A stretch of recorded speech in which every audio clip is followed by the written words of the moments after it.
Ashes of Secrets, The Golden Key, and The House Where Truth Was Waiting. A complete and continuous story, written in one breath. The morning Ariella Lavelle returned to her aunt's estate, she felt as if the world had shifted beneath her feet. The old house towered above the silver surface of Lake Lavelle, glowing softly in the first light of dawn. It looked less like a building and more like a memory preserved in wood and stone, ancient, watching, waiting. 2 days before her death, Aunt Luana had sent Ariella a single sentence: "If you receive the key, trust no one." And Ariella received exactly that, a small golden key with the number 12 carved into it. As she stepped inside the house, something about the air felt heavy, dense, as if saturated with unfinished stories. Before she could take off her coat, a tall figure stepped from the shadows, her cousin, Kalon. His dark coat hung like a storm around him, and his eyes gleamed with a cold, hungry sharpness. "Let me guess," he said quietly. "You got a letter too." "No," Ariella replied. "Just the key." Kalon smiled a thin, brittle smile and pulled an identical golden key from his pocket, tossing it onto the table. "That's why we're here," he muttered. Luana had a safe hidden in this house. Inside were the documents for her inheritance. She left behind 18 million lorens. But she never told any of us who gets it. The number struck Ariella like a sudden gust of wind. She had left this country 10 years ago after a devastating family scandal. Talon, meanwhile, had always hungered for power, over the family, over the hotel empire, over everything. Before she could respond, another voice entered the room. Quiet, steady, familiar. Aunt Luana left more than keys. Ariella turned, and her breath caught.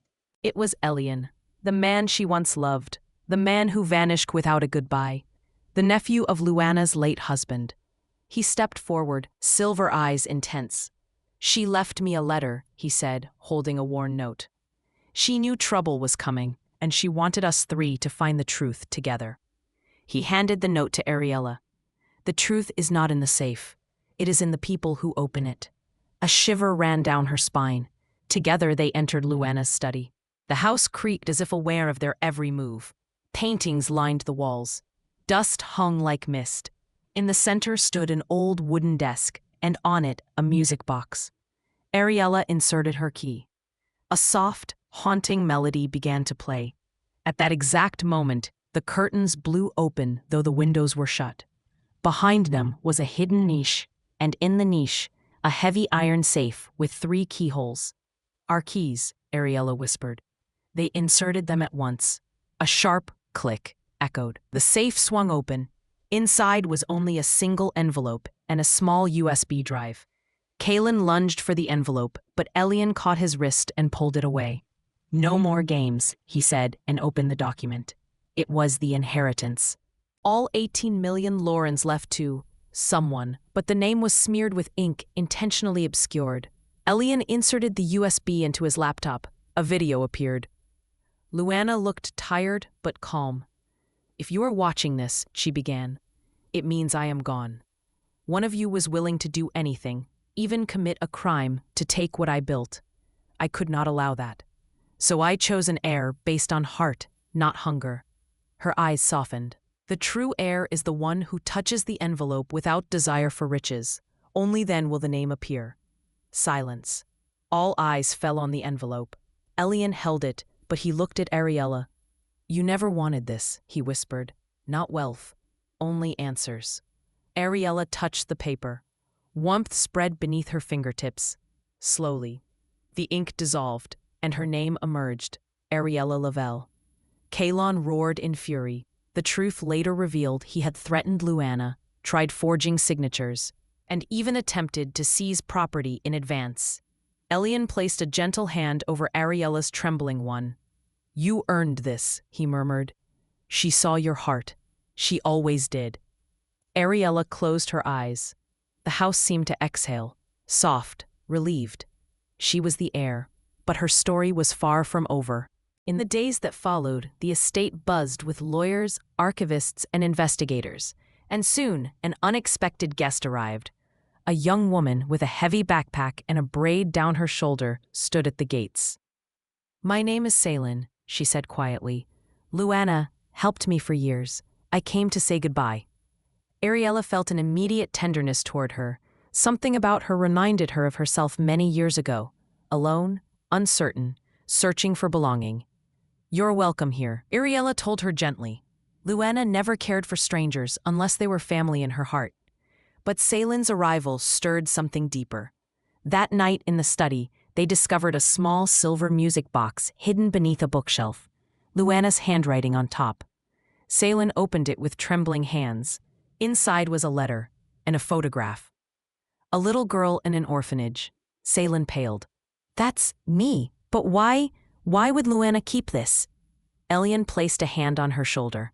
"Because she knew your truth before you did." A second letter was addressed to Ariella.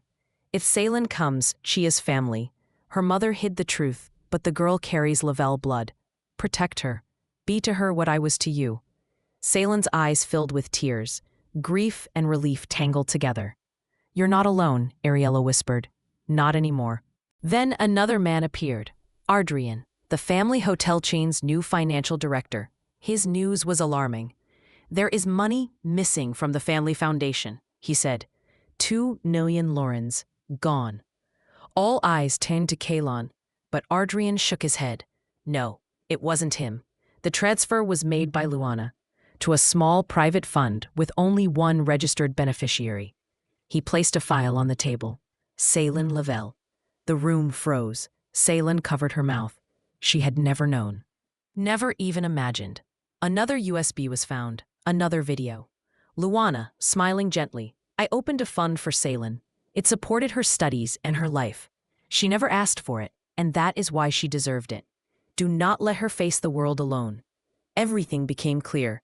There was no conspiracy, no manipulation, only love, quiet, steady, brave. Even Kalon's anger faded. He approached Saylin slowly. "I was chasing money," he admitted. "Luana chased hearts. She was wiser than all of us. Let me help you, if you'll let me." Saylin nodded through her tears. "Not for money," she whispered. "For her." Spring touched the estate with gold when Ariella opened the house of Luana Lavelle, a sanctuary for young people without families. The first funding, 3 million Laurens from Ariella, 2 million from the fund Luana left Saylin. Ardrian became the foundation's director. Kalon managed new outreach projects with humility he never had before. Elian stayed with Ariella, their long-buried love finally allowed to breathe. And Saylin became the very symbol of Luana's legacy. At the opening ceremony, she spoke softly, voice trembling but strong. "Luana didn't give me money. She gave me a history and a family, and that is a wealth no currency can measure." Ariella squeezed her hand, and for the first time, the estate felt alive again, not haunted by secrets, but illuminated by futures yet to be written. The house on the lake finally stopped guarding the past and began guarding hope instead.